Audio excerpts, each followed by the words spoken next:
पति का 12वां हो रहा होता, और एक नहीं हजारों घरों की कहानी बताऊं मैं आपको। महाराज सिंह की बात, लगभग 1000 वर्षों तक, 1 सहस्र वर्षों तक ये एक परिवार मुसलमानों से सीधी टक्कर लेता है, प्रताप के ही कैटेगरी के राजा, लेकिन नाम लुप्त हो गया हमारे इतिहास से। उनके बेटे करण सिंह, जत सिंह, अंतराज सिंह, जो इन्होंने औरंगजेब तक को, ऐसा कुछ ब्रिटिश इतिहासकारों ने लिखा है कि औरंगजेब तक को जिन्होंने गिरफ्तार किया था। क्योंकि हमारा हिंदू बुद्धिजीवी, हमारी लीडरशिप, हमारे इतिहासकार, हमारे ताकत इंटेलिजेंसिया, मैं क्या कहूँ, अब या बिके हुए थे या सो रहे थे, इनमें आईक्यू ही नहीं थी कोई नहीं कि इतनी सरल सी चीज को ये लोग समाज के सामने ला सके। भाई अगर हम 1000 वर्षों तक गुलाम रहे तो आज 100 करोड़ हिंदू कैसे हैं? पहला इस्लामी अटैक भारत पर 712 ईस्वी में मोहम्मद बिन कासिम करता है। ठीक है, वो धैर्य को मार डालता है, उन भाई को मार डालता है, उनकी बच्चियों को कैद करके वो अपने खलीफ के पास ले जाता है। 500 वर्षों तक अरबों को भारत में पैर नहीं जमने दिया, सिंध से आगे हमने नहीं आने दिया, इस पर कोई विरोध नहीं हुआ। डॉक्टर राम गोपाल मिश्रा ने पुस्तक लिखी है। तुम्हारी हिस्ट्री से हिस्ट्री लेकर मैं बताता हूँ कि हिंदू राजाओं ने कितनी रेजिस्टेंस की थी। इसमें हिस्टोरियंस ने मेवाड़ की हिस्ट्री को बिल्कुल पूछ डाला है, क्योंकि मेवाड़ के जूते बहुत बड़े थे। 60 वर्षों की गुलामी का हिंदुओं का झूठ है। एक दिन के लिए भी हिंदू गुलाम नहीं है। एक दिन के लिए भी अगर हिंदू दास हो जाते इनके, तो फिर हमारा अस्तित्व मिट जाता। ये हमें पूर्ण तरह से समाप्त कर डालते। 3 बिल्डिंग बनी है पूरे इस्लामी शासन में, 3 बिल्डिंग बनी है। लाल किला, जो भी कहते हैं शायद अनंकल ने बनाया था, ताजमहल और कुतुब मीनार, जिनके बारे में बहुत सारे प्रमाण है ये और, लेकिन चलिए हम 3 बिल्डिंग को ग्रंथ करते हैं। अकेले महाराणा कुंभा ने मेवाड़ के अंदर 32 दुर्ग बनवाए, जिनमें से एक है कुंभलगढ़, जो कि चीन की दीवार के बाद सबसे बड़ी दीवार है विश्व की। तो दिल्ली सल्तनत नाम का झूठ इस देश के मकार, झूठे, बेईमान, बिके हुए इतिहासकारों ने गढ़ा और हमारे गले बच्चों के गलों में घुसा गया। 300 साल कोई मांग नहीं रखते देश के इतिहासकारों के लिए। इनके लिए वो 150 साल का जो गल काल है वो है गोल्डन पीरियड। लेकिन हिंदुओं में जो लॉस है वो फाइनल है। अगर एक बार किसी राजा की हार हो गई, बस खेल खत्म हो गया, उसका वन मिट गया। इस दृष्टि से मेवाड़ के महाराणा फिर विलक्षण बन के आते हैं। कितने उतार चढ़ाव आए, कितनी बार चित्तौड़ हाथ से गया, कितनी बार उसको पुनः अर्जित किया। क्या इन लोगों का संकल्प था, क्या इन लोगों की दृढ़ इच्छा शक्ति थी, और क्या मूल्य लोग चाहने को तैयार थे अपनी स्वतंत्रता के लिए। नमस्कार दोस्तों, मैं ही तो आप देख रहे हैं ऊपर। आज हमारे साथ डॉक्टर ओमेन रतन जी हैं, जो कि पेशे से तो ये डॉक्टर हैं, लेकिन अन्य कार्यों में इनकी व्यवस्था ही है। इसमें से एक प्रमुख जिसके कारण इनके साथ मतलब इनके निकट है, वो है निमित्त एकम, एक संस्था है पाकिस्तानी हिंदुओं को भारत में नागरिकता दिलवाने का काम करते हैं, जो रिलीजियस तौर पे या सामाजिक तौर पर उधर से प्रताड़ित होते हैं और यहाँ पे शरण खोजने आते हैं। उसके साथ ही पिछले 2 सालों से डॉक्टर ओमेन ने लगातार भारतीय इतिहास और खास करके राणाओं के इतिहास जो एरिया है मेवाड़, उस पर काफी गहन शोध किया है और एक डॉक्टर का इतिहास में जाना और इतिहास कैसे तथ्य लाना। इन्होंने एक पुस्तक भी लिखी जो महीने भर प्रकाशित हो जाएगी।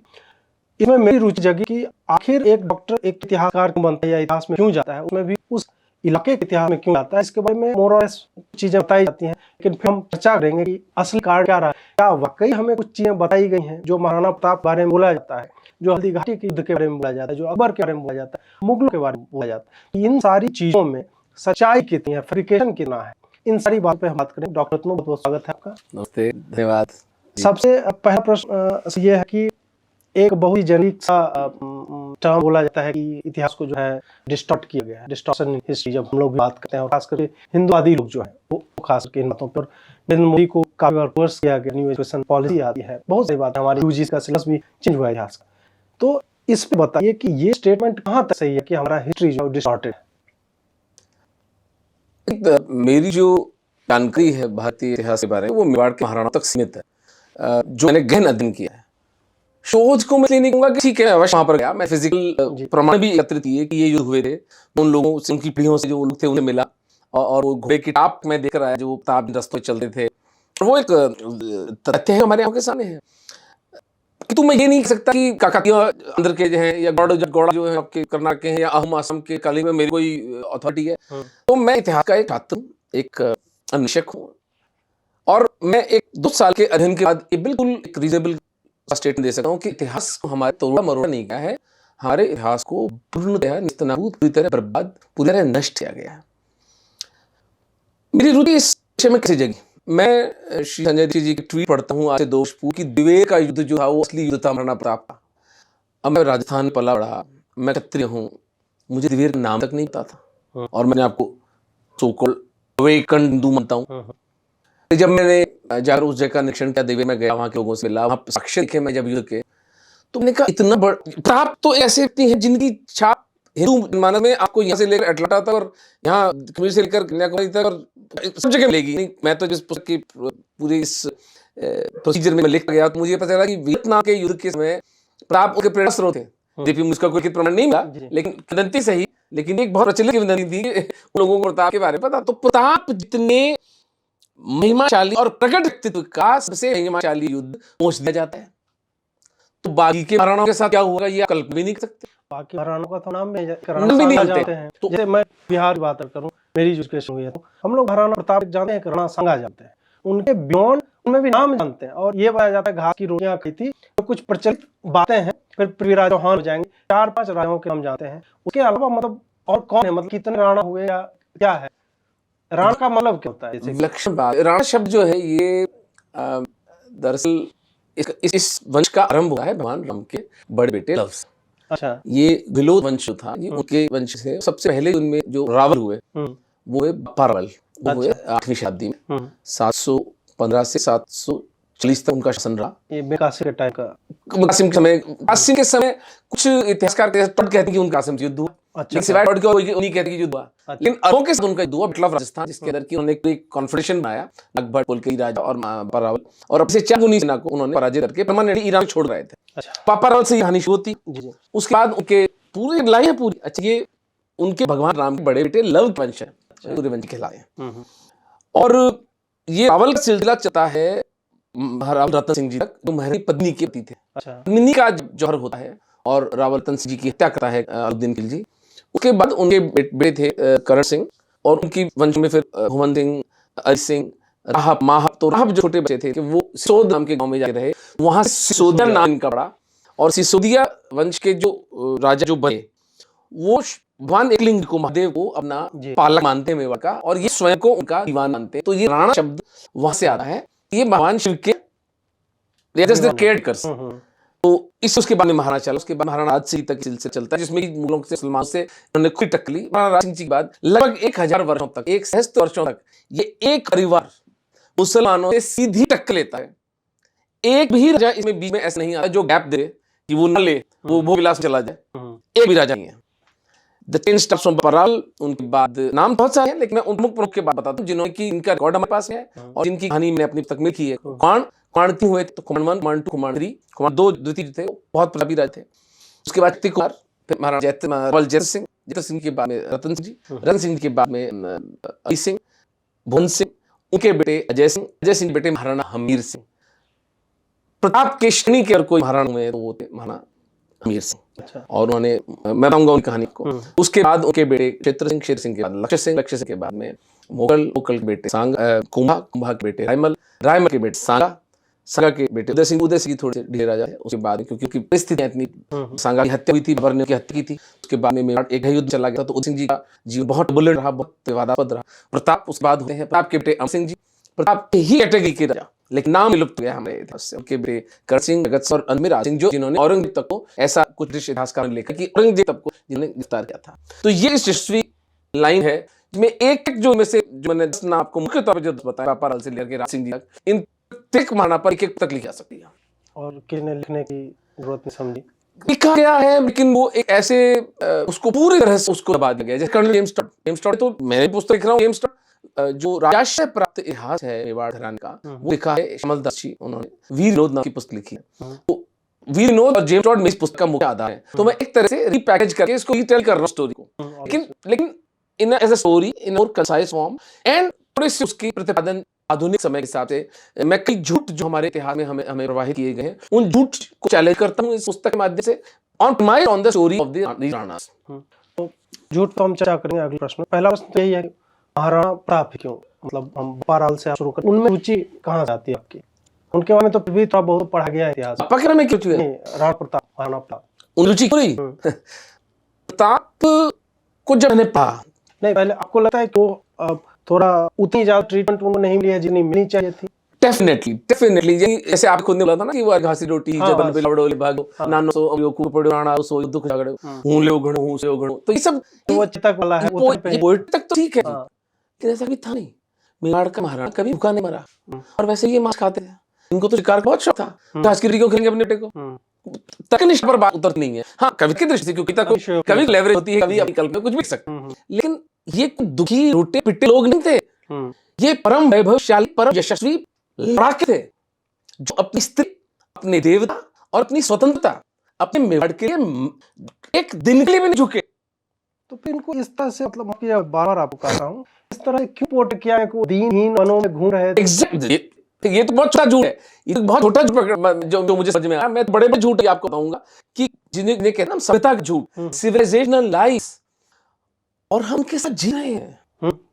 वो हमारी थॉट प्रोसेस को, हमारी थिंकिंग को, वो हमारे दैनंदिन जीवन को, हमारे आचार व्यवहार को मोड़ कर रहे हैं। वो जो झूठ हैं, कितना बड़ा धोखा हमारे साथ हिंदुओं के साथ में हुआ है, क्योंकि हमारा हिंदू बुद्धिजीवी, हमारी लीडरशिप, हमारे इतिहासकार, हमारे ताकत, इंटेलिजेंसिया, मैं क्या कहूँ, या तो केव थे या सो रहे थे, या इनमें आईक्यू नहीं थी कोई इतनी कि इतनी सरल सी चीज को ये लोग साथ के सामने ला सके कि भाई अगर हम 1000 वर्षों तक गुलाम रहे तो आज 100 करोड़ हिंदू कैसे हैं। ये तो बॉटम लाइन मेरी तक की कि आप चैप्टर पूरा the lie called 1000 year slavery, 1000 वर्षों की कालखंड में पूरा नहीं उतरता है, क्योंकि पहला इस्लामी अटैक भारत पर 712 ईस्वी में मोहम्मद बिन कासिम करता है।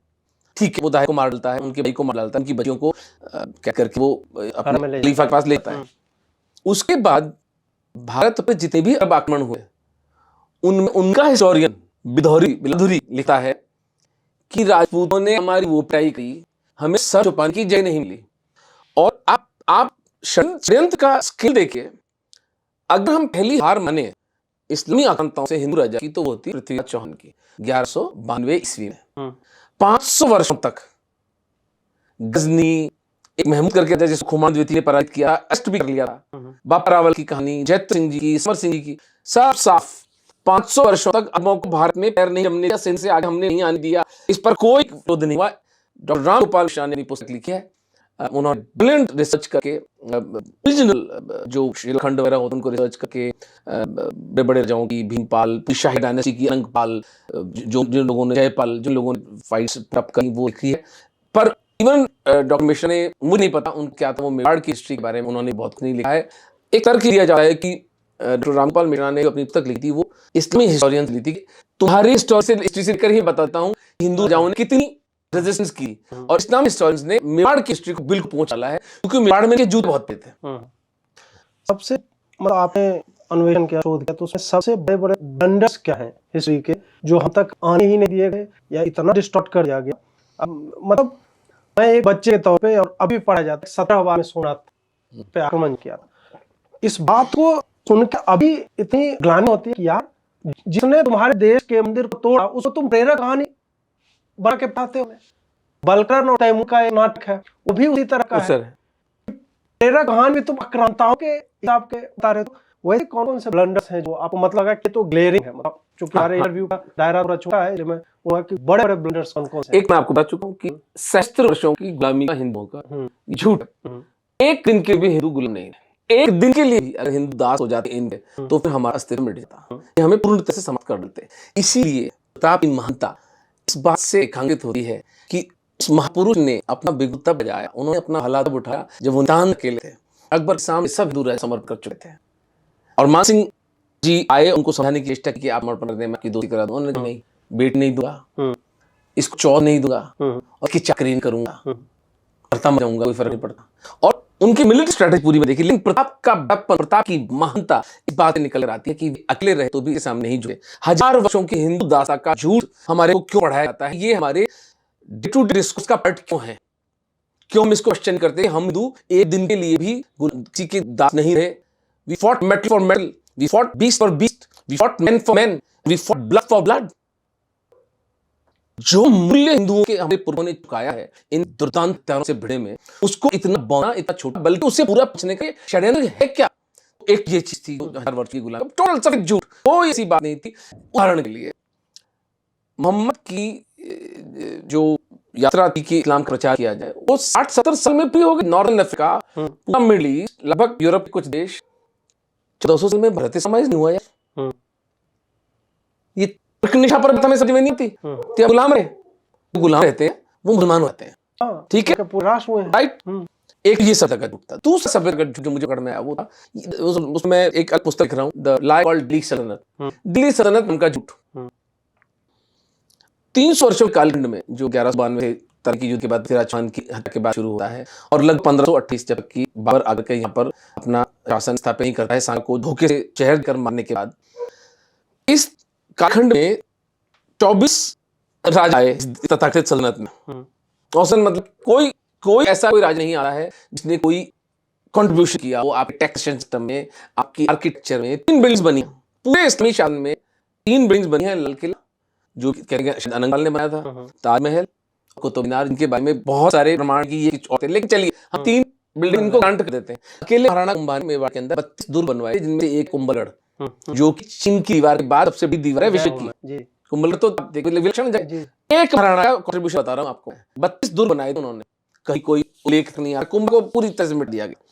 तो दिल्ली सल्तनत झूठ क्यों लगी मुझे कि मैं हमीर का मैं उल्लेख किया था, 1340 के आसपास वे मोहम्मद बिन तुगलक को सिंगोली की लड़ाई में हराकर 6 महीने अपने चित्तौड़ के किले में कैद करके रखते हैं। और जब वो 1 लाख स्वर्ण मुद्राएं, 5000 घोड़े और सिंध से लेकर मालवा तक के लैंड के राइट्स हमीर को सरेंडर करता है लिखित में, तब उसको छोड़ते हैं। वो 6 महीने तक दिल्ली का सुल्तान कुत्ते की तरह जीने पड़ा था, कोई उसको छुड़ा नहीं आया यहाँ पर। ये था आपकी दिल्ली सल्तनत। और एक चलिए अपवाद होते हैं, अमीर बहुत प्रतापी राजा थे। यही व्यवहार फिरोज शाह तुगलक के साथ महाराणा लक्ष्मण सिंह ने किया, यही व्यवहार गयासुद्दीन तुगलक के साथ। और महाराणा सांगा ने इब्राहिम लोदी को दिल्ली का सुल्तान 2 बार बकरौल और तौली के युद्ध में पराजित किया। उस बेटे को अपने आप तौर जमानत 5 साल तक कैद करके रखा। अब आप मुझे पता दिल्ली सल्तनत ही मेवाड़ था। और आप गूगल करें, वो मैं आपको भेजूंगा, आज गूगल करें तुगलक डायनेस्टी, आप ऐसा लगेगा कि इस पर मतलब पूरे कॉन्टिनेंट पर तुगलकों के अलावा कोई नहीं, मेवाड़ तो ही नहीं। अच्छा, विजयनगर किंगडम ही नहीं है, यानी मेवाड़ तो इतिहास में चल गया, लेकिन विजयनगर किंगडम तो बहुत शोध हुआ है, बहुत काम हुआ है। 1333 के आसपास वो अस्तित्व में आ गया था और 1550 चलता है। विजयनगर किंगडम तुगलक डायनेस्टी आई थी एक। तो दिल्ली सल्तनत एक झूठ गढ़ाया, महरौली से लेकर पान तक इनका शासन था। दिल्ली उस वक्त सत्ता का केंद्र में ही थी। जो आज दिल्ली भारत की राजधानी, उस वक्त राजधानी नहीं थी। उस वक्त सत्ता का केंद्र था मेवाड़, सत्ता के केंद्र जयपुर, सत्ता का केंद्र चंदेरी, रायसेन, कन्नौज, दक्षिण आप गुजरात चले जाए, हम लोग इधर मालवा, ये सब बड़े राज्य थे। तो दिल्ली सल्तनत यानी उसको कॉन्टेक्चुअलाइज आज के दिन में करेगा कि जिस तरह दिल्ली राजधानी है भारत की, तो दिल्ली का हमारा कभी राजधानी नहीं, हमारा कभी हिंदुओं का कभी राज नहीं रहा। दिल्ली ही नहीं राज का होता। दिल्ली भी मुगलों के मध्यकाल में लगभग 16वीं शताब्दी के आसपास अस्तित्व में ही है, उससे पहले दिल्ली की थी। तो दिल्ली सल्तनत नाम का झूठ इस देश के मक्कार, झूठे, बेईमान, बिके हुए इतिहासकारों ने गढ़ा और हमारे गले बच्चों के गलों में ठूस गया। और मेवाड़ के महिमाशाली महाराणाओं का इतिहास हमारे स्मृति से, हमारे जीवन से, हमारे मॉरल फाइबर से, हमारे इंटेलेक्चुअल रीच से पूरी तरह से पहुंचा गया। मैं इस तक अंत में डिमांड करता हूं कि एक निष्पक्ष इंक्वायरी, निष्पक्ष स्पेशलिस्ट की इंक्वायरी, देशों बुला के चाहे बाके बिठान को वो जज करें जो इतिहास से देश में लिखा गया वो उचित था या झूठ मक्कर इतिहासकारों को उनके कुकर्मों की, दुष्कर्मों की, इनको दे दिया जाए। कुछ ऐसे और हिंदू राजाओं पर चर्चा कीजिए जो आपको मतलब इस दौरान जिसे आपका साक्षात्कार हुआ, क्योंकि और में आते हैं जैसे अहोम साम्राज्य है और उसका लक्षित बुरखान है। अभी चर्चा में आया जब मोदी ने उसके बारे में कहा और कैसे मतलब घाटी में छोटी छोटी नाव से पूरा उनके पेट्रोल पांड्या और तेरास ये हैं जो जिनका शासन जो है उधर कंबोडिया तक जाता है और नवल पर तो की अनवायरल थी जो हमारे इंडियन मिलिट्री लिटरेचर पढ़ा जाता है, लेकिन नॉर्मल लोगों को ये नहीं बताते हैं। दिल्ली सल्तनत पूरा एक चैप्टर है और इनके ऊपर पैराग्राफ्स होते हैं। तो ऐसे कौन से और राजा हैं जो इतने प्रभावशाली और महिमावान थे जिनके बारे में हम जानते तक नहीं? बहुत अच्छा प्रश्न किया आपने जी। मेरे विचार से इसके अंदर हम ये सोच सकते हैं कि तो शाही डायनेस्टी, जैसे कि पहली बार नाम सुना अनंगपाल, भीमपाल, जयपाल, ये पूरी चेन है राजाओं की। अच्छा। जिन्होंने गजनी पाल वंश से अलग है, नहीं पाल वंश है, पाल वंश है, शाही डायनेस्टी कहलाती है। शाही समझिए पंजाब और मुल्तान, इवन जो वेस्टर्न फ्रंटियर पाकिस्तान की उस तरफ ये राज्य सबसे पहले इनकी भिड़ंत जो मुसलमान आतंक है इन्हीं से हुई थी और इन्होंने 400-300 साल रोक रखा उनको। 300 साल कोई मायने नहीं रखते देश के इतिहासों के लिए। इनके लिए वो 150 साल का जो गलकल है वो है गोल्डन पीरियड, क्योंकि उस वक्त इनकी ताकत हिंदू के साथ संधि करके जो इनके हिसाब से एक तक मैनेजमेंट कर रहे थे वो इनके स्वर्ण काल है, नैरेटिव को सूट करता है। पर उस पर आ जाएंगे। एक ललितादित्य मुकापिदा कश्मीर के, और वो तो मुसलमान का जो संहार करते थे, किसी आदमुंडन के भेज पूरी आर्मी का मंडन कर भेजा करता हूँ तो उसकी भयंकर उसकी जयवर्मा कर एक राजा थे भारत, उनके संग का लंच भी था जयवर्मन, ऐसा कुछ नहीं था। ललित मुक्त पैदा उसके लिए अरब टेररिस्ट लेकर कि ये मतलब ये मुसलमान को इससे कोई शुरू नहीं है। अच्छा। और बिहार राजा जो थे किंग ऑफ जूर्स कहा करते थे। अच्छा। किंग ऑफ जूर्स वो ना नहीं मिला कि एक्चुअली किसको कहते थे, वो कौन था एक पर्टिकुलर राजा जिसने इतना संघर्ष किया मुसलमानों का कि उसको किंग ऑफ जूर्स कहते थे लोग। एक राजा जो है मूल राजा चालुक्य डायनेस्टी के जो गुजरात की तरफ थे, मतलब कितना हिमाचली आदमी था। हम पृथ्वीराज चौहान की जो गौरी के हाथों से हत्या है उसका इतना हम शोक मनाते हैं, और बात शोक मनाने की भी है क्योंकि पृथ्वीराज चौहान एक वीर जाते हैं, उनको होना नहीं चाहिए था। इसी गौरी को 1178 में मूल राय जूते मार भगा देता है, लेकिन हम ये नहीं पाया जाएगा क्योंकि किसी भी मुसलमान आकांक्षा की जो लॉस है उसका फाइनल लॉस नहीं है। उसने कितना पुरुषार्थ किया, उसने अपने जो सेटबैक्स थे उनको ओवर करके फाइनली 1192 में पृथ्वीराज चौहान को डिफीट कर दिया। लेकिन हिंदुओं का लॉस का फाइनल है। अरे एक बार किसी राज्य की हार हो गई, बस खेल खत्म हो गया, उसको वंश मिट गया। इस दृष्टि से मेवाड़ के महाराणा फिर विलक्षण बन के आते हैं कि कितने उतार चढ़ाव आए, कितनी बार तोड़ हाथ से गया, कितनी बार उसको पुनर्जीत किया, क्या इन लोगों का संकल्प था, क्या इन लोगों की दृढ़ इच्छा शक्ति थी, और क्या मूल्य ये लोग चुकाने को तैयार थे अपनी स्वतंत्रता के लिए। ये अगर आज हम अपने बच्चों को, हम खुद स्वयं सीख पाए, तो ये हमें आज जो हमारी सभ्यता लड़ाई चल रही है धर्मियों के साथ, जो हमारी मुल्ला मिशनरी उत्तरा मक्सिस और मीडिया, इन पंचमकारों से हमारा संघर्ष है, अगर हम मेवाड़ के इन महापुरुषों की, इन राजाओं की, महाराणाओं की उस स्ट्रगल को अपने जीवन में उतार पाते हैं, तो हमें इतनी प्रेरणा मिलेगी और बहुत विनम्रता का भाव होगा कि आज हम इतनी सुख सुविधाओं जीवन जीते हुए एक बूटे के ऊपर इंफॉर्मेशन ट्रांसमिट कर पाते हैं।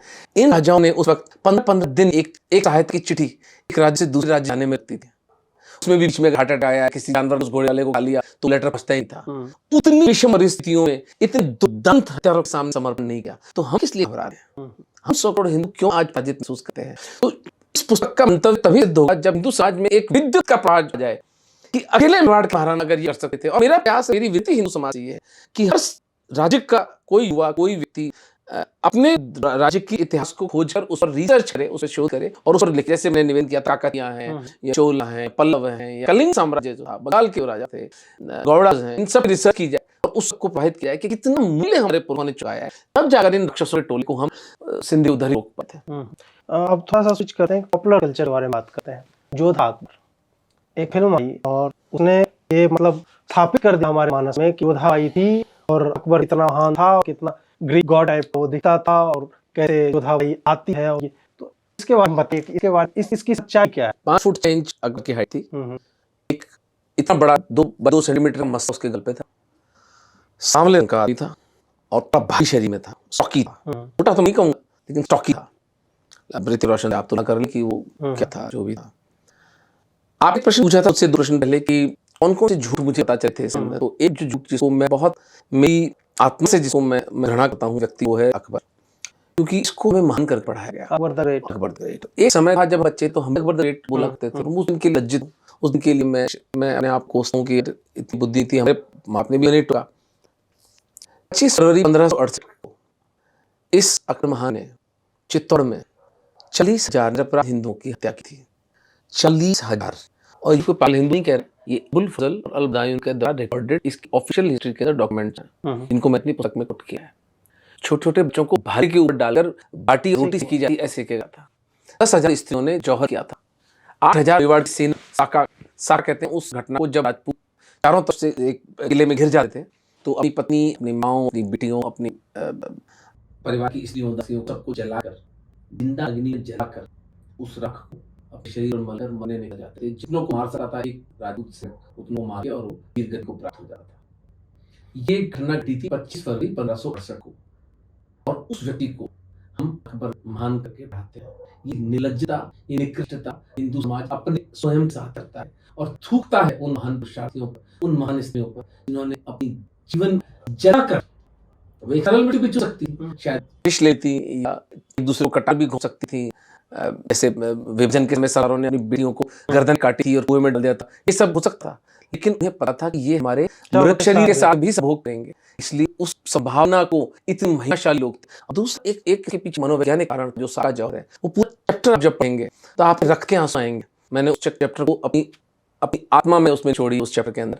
और जो कारण मैं बताना चाहता हूँ ये है कि मनोवैज्ञानिक कारण जो जौहर का साका होता था वो ये था कि मीलों तक, 20 मीलों तक चित्तौड़ के अंगूरे से उठी वो चिताएं और उनके धुएं, उस घी और जले हुए मांस की गंध पूरे जनमानस में प्रवाहित होती कि हमारी स्त्रियां, हमारी महारानियां जल के मर गई इन राक्षसों के हाथ आने की बजाय, तो हम इन राक्षसों के आगे समर्पण नहीं करेंगे। ये मैसेजिंग, ये संदेश अपने देश को, अपनी जनता को प्रवाहित करना उस 700 वर्ष पूर्व, और ऐसे 12 साके राजस्थान में हुए। सबसे बड़ा जो है वो चित्तौड़ में पहला, दूसरा, तीसरा साका था। मैं तीसरे साके की बात कर रहा हूँ जो अकबर के अंदर में होता है। तो अकबर कि जो अब आपके ओरिजिनल प्रश्न उस पर कि कौन थी योधाबाई, इस पर बहुत स्पष्ट संकेत नहीं मिलते हैं। मुझे जयपुर का इतिहास पढ़ना पड़ा बैठ के, अभी समय निकाल पाया। लेकिन बहुत सी मतलब ऐसी कहती हैं कि एक चुकी दासी थी, हरुभाई का नाम था, और अंग्रेजों राजस्थान जयपुर के राजपूतों ने हरुभाई का विवाह करके अपनी पिंड छोड़ लिया। इसका एक प्रमाण ये मिलता है कि उस समय के जो सिख गुरु थे, शायद गुरु रामदास थे, नाम ध्यान नहीं आ रहा मुझे उनका, उन्होंने कहा कि राजपूतों को राज नहीं करना गई। अच्छा। ये स्टेटमेंट था जब उनको पता चला कि इसने कर दिया है, कोई राजकुमारी को नहीं किया गया। तो एक सिख गुरु का ये कहना कि क्योंकि राजस्थान राजपूत को तो पता तला लेके मार निकल जाओ, लेकिन चलो इनको भी राजनीति करना आ गई, इन्होंने राज्य को बचा लिया। और जयपुर के राजपूत के बारे में आपको एक बात बताऊं, हम बहुत जज करते हैं उनको, पोस्टरिटी के समय तक, या मानसी जी को भी जज करते हैं। मैं इस पुस्तक में 10 कारण दिए कि राजस्थान के जयपुर के राजपूतों का हम हिंदू को ऋणी होना चाहिए कि जो उन्होंने हमारे लिए किया। ठीक है, मन सिंह लड़े जल्दी घड़ी में आगे की तरफ से, वो उनका निर्णय नहीं था, उनकी 2 पीढ़ी पहले उनका अहन हो चुका था। आप आपकी दादा का कोई चनकी को दिया हुआ हो तो आप ना चाहे भी उसे निभाएंगे, नंबर 1। नंबर 2, एक बेड़ी देकर या एक बच्ची को देकर अगर आपके राज्य में जयपुर वो राजपूत का घराना है जिसमें एक भी धर्मांतरण नहीं हुआ, ये कोई छोटी बात नहीं है कि आप 1.5-2 साल तक दुर्दांत त्याग के साथ रहते हो, आपका धर्मांतरण नहीं होता है। बल्कि जयपुर के राजरानी ने बनारस, वृंदावन, मथुरा में दर्जनों मंदिर बनाए, और जहां जहां मानसी जी जाते थे मुगल सेना के साथ में, वहां पर हिंदू गांव को बर्बाद करने का काम था वो नहीं होने देते, उस गांव की रक्षा करते थे, उस मंदिर को नहीं टूटने देते थे। और एक चाल जी जो मैं मानता हूं मानसी जी की दूरदृष्टि थी, मुगल की सेना लेकर अफगानिस्तान, हिंदू राजा अकेले, इनके 2,000-5,000 कुछ कावे राजपूत होंगे के साथ, मेनली मुगल की सेना दोनों को दोनों काटा। अब अगर ऐसा नहीं करते और ये मान लीजिए भिड़ने निकल जाते इनसे, तो अफगान मुगल अलायंस हिंदुओं के लिए कितना खतरनाक होता। तो हम एक चीज को अगर राजस्थान के जयपुर राजपूत को इतना बुरा कहा जाता है, हम कहते हैं, हम ही कह वाले हैं, मेरे आज से 5 वर्ष, लेकिन मैंने पढ़ा पूरे को, और बाकायदा मीटिंग हुई थी पूरे के अंदर कि हम एक लड़की दे करके और इनकी लड़की लेंगे नहीं। ये भी कहते ना कि तो राजपूत ने मुसलमानों की लड़कियां क्यों ली, वो एक कॉन्शियस निर्णय था, क्योंकि यदि आप लड़की किसकी लेते हो तो फिर वो सभ्यता आपके घर में आती, और ये रिकॉर्डेड विनोद में यहाँ लिखते हैं जब के राजपूत की अगर इनकी लड़की ले ली मुसलमानों की तो फिर इस्लामीकरण कोई नहीं रोक सकता। एक बच्चे के पूरा राज्य बचता है तो चलो, तो बहुत कठिन समय हमारे होने निकाला है, उसको उसके ऊपर जज करना, उसको निर्णय लेना सरल है, लेकिन मैं सोचता हूँ थोड़ी सी सहृदयता से और पैशनेटली उस तरफ देना चाहिए। एक ये पुस्तक रही है, एक आने वाली है, इसके बाद मतलब क्या आपकी रुचि इसमें बनी है कि इसको और ये किस रूप में आएगा, या और कौन कौन सी किताबें या ऐसे विषय हैं जिसमें आप पुस्तक भी लाएंगे, और किस विधा में महाराणा प्रताप जो है हमें सामने आएंगे? अजीत, मैं एक मूवी बना रहा हूँ महाराणा प्रताप पर, उस पर कार्य शुरू हो चुका है, बस पुस्तक प्रतीक्षा है। पुस्तक एक बार बच्चे लोग हम हिंदू समाज पढ़ लेगा तो उसके बाद उन्हें पता चलेगा कि कितना बड़ी स्किल पे हमारे साथ छल हुआ है, कि आप महाराणा हमीर, महाराणा कुंभा, इनके नाम ही नहीं पता है। कुंभा तो जीनियस थे, 32 दूर बनवाए, 56 लड़ाइयां लड़ी, 3 राजाओं से, मलवा, गुजरात, नागौर, 3 मुसलमान राजाओं से साइमल्टेनियसली लड़ी, एक भी लड़ाई नहीं हारे, एक भी हारे। और संगीत पर विश्व का सबसे लंबा ग्रंथ लिखा, सुप्रबंध, और वो भी हिंदुस्तानी क्लासिकल नहीं, कर्नाटिक वोकल पर, दक्षिण भारतीय म्यूजिक पर। मेवाड़ का महाराणा ये लड़ाइयां लड़ते हुए, दुर्ग का निर्माण करते हुए एक ग्रंथ लिख रहा है, which happens to be the longest in the on music, सुप्रबंध। और 51 वर्ष की उम्र में उनका बेटा उनकी हत्या कर देता है। All this he achieved in a period of 35 years। ये तो बिना देव के अंश के तो ये मैं लिखा पुस्तक में, मैं मानता हूँ कि एक देवत्व का एलिमेंट था, ये महादेव की कोई अंशावतार थे। असंभव है कि इतनी विपरीत परिस्थिति में 4 पीढ़ियां राजपूत की खत्म हो गई लड़ते लड़ते। एक घर में बच्चा पैदा हुआ था राजपूत के, उसके पति का बलवा हुआ होता, और ये एक नहीं, हजारों घरों की कहानी बता रहा हूं आपको। और अगले राजपूत नहीं, मेवाड़ में 36 कम लड़ी। भीलों का कंट्रीब्यूशन तो आप आज मेवाड़ का जो इंसिग्निया है, एक तरफ भील है, एक तरफ राजपूत है। सोशल कंस्ट्रक्शन और सामाजिक समरसता की बात करते हैं तो आपको तो पूरे जीवन मेवाड़ के लोग राणा कीका कहते थे, राणा कीका नहीं, कीका मेवाड़ में कहते बेटे को। आप कल्पना करें, एक राज्य की जनता अपने महाराणा अपना बेटा कर रही है। मैं 3 दिन तक नॉर्मल ही हो पाया था जब मैंने इस बात को आत्मसात किया कि भील समुदाय प्रताप को कीका ही कहता था, और राणा कीका कटे, राणा कीका करना, और वही आदेश है। मतलब आप सोचें कितनी विलक्षण बात है ये। तो समाज समरसता की जो बातें करे हैं उसका एक उत्कट उदाहरण मेरे जीवन में तो मैं कभी नहीं। 36 जातियां कह रहे हैं, तो उसमें जो आज के संदर्भ में सोकल छोटी जातियां हैं, तो उसमें तो बहुत सारी भील और शेड्यूल ट्राइब, भीलों के साथ खाना भी। मैं जो मूवी करता मैंने कल्पना की है, एक महिला थी, इसने बेटे की तरह पाला था आपको, तो प्रताप उसको मां मानते थे। क्योंकि प्रताप का जो बचपन था वो बहुत अपमान बीता था। दुर्भाग्य से उदय सिंह जी का प्रेम एक उनकी भटियारी रानी उसके ऊपर ज्यादा था, और जो प्रताप की मां थी जयवंत बाई उन पे कम था। प्रताप को चित्तौड़ से निष्कासित करके नीचे कोरगा नामी जगह रखा गया था। प्रताप ने अपना 10 वर्ष की आयु से सहा। वो इतने निष्ठावान थे, वो अपनी मां के साथ ही रहे थे। राजकाज सारा होने से वाला, लेकिन वो आके सोते नहीं मां के पास थे, कुंवरदा नामी जगह पर। ये अपमान उन्होंने झेला, और उस मान का साइड इफेक्ट, जो पॉजिटिव साइड इफेक्ट हिंदू समाज के लिए रहा वो ये रहा कि वो तो पाए भी हिलने, उनके जो सचर थे वो हिल गए। इसलिए जो 7 वर्ष का कालखंड हल्दी घटी के युद्ध से लेके दिल्ली के युद्ध तक जो बीता है, उसमें प्रताप कभी पकड़ नहीं आए मुसलमानों के, क्योंकि प्रताप का रावल क्या था, एक एक दर के बारे में उनको पता, एक पेड़ पता उनको, क्योंकि बीलो उनको बताया कि इसका क्या सर्वल होती है। और जहां तक जाति की बात है, जो घुड़सवार जो सेना थी महाराणा प्रताप की, जिसमें 5000 के आसपास उनके पास सवार थे, उसका जो इंचार्ज था वो एक ब्राह्मण पूर्ण जोशी, जो हील थे, जो उनके महाराणा पुंजो थे, उनके जो बाद में फाइनेंसिस को जिन्होंने मैनेज किया, जो जबरदस्त वॉर जनरल थे, उस वक्त जैन बनिए थे। भाषा और ताराचंद 2 भाई थे। ताराचंद के लिए दोनों हाथों से तलवार चलते थे, कोई जो है उनके आता नहीं लड़ने के लिए, 2 हाथ जो तलवार चला है, आप क्या करेगा, तीर ही मारते और वो तीर को भी काट डालते। तो वो बनिए थे। चारणों का एक इतिहास है मेवाड़ की, वो आप पढ़ेंगे पुस्तक में, चारणों ने तो कहाँ मेवाड़ की इन बच्चों की सेवा नहीं की है। तो 36 स्कॉलर थी, मीने थे वहां मेवाड़ के, वो लड़े, तो वो एक विलक्षण थे। तो मूवी बनेगी प्रताप पर, और मेगा स्केल पर मूवी बनेगी। क्या कहूँ अजीत, दुर्भाग्य देखो, हमारे 2 सबसे बड़े महापुरुष छत्रपति शिवाजी महाराज और महाराणा प्रताप के ऊपर हम लोग आते कि मूवी बना पाए। इसका मतलब सारा इकोसिस्टम इतना हमारे विरोध में था कि वो बन, और इस मूवी के अंदर मेरे पास आ रही है ऐसी सूचना है कि नहीं, ये हिंदू मुस्लिम कॉन्फ्लिक्ट नहीं था, ये तो राज्य के संघर्ष था। मैंने कहा होगा आपके लिए, मैं तो प्रताप पानी बजा रहा हूँ कि बेटी नहीं दूंगा, चाकरी नहीं करूंगा, चौथ नहीं दूंगा, बेटी नहीं दूंगा मुसलमानों को। तो ये तो प्रताप का एक रिकॉर्डेड स्टेटमेंट है। अभी स्वीकार्यता भी बड़ी है ऐसे सब्जेक्ट्स पे, जो अजय तानाजी था, अजय देवगन बनाया था, बहुत अच्छी मूवी थी। तो उसी तरह उसमें शिवाजी का रोल बहुत कम दिखाया गया, लेकिन कैसे रोमांच होता था शिवाजी महाराज देखते, मतलब रोमांच हो जाता, रॉन्ग खड़े हो जाते। तो वही है कि आशा है कि ये फिल्म बने, और ये पुस्तक आए तो पुस्तक पढ़ फिर हम वार्तालाप करेंगे। हाँ, अपने में मैं देश के लिए बहुत बहुत आभार। बहुत आभार। ठीक है जी।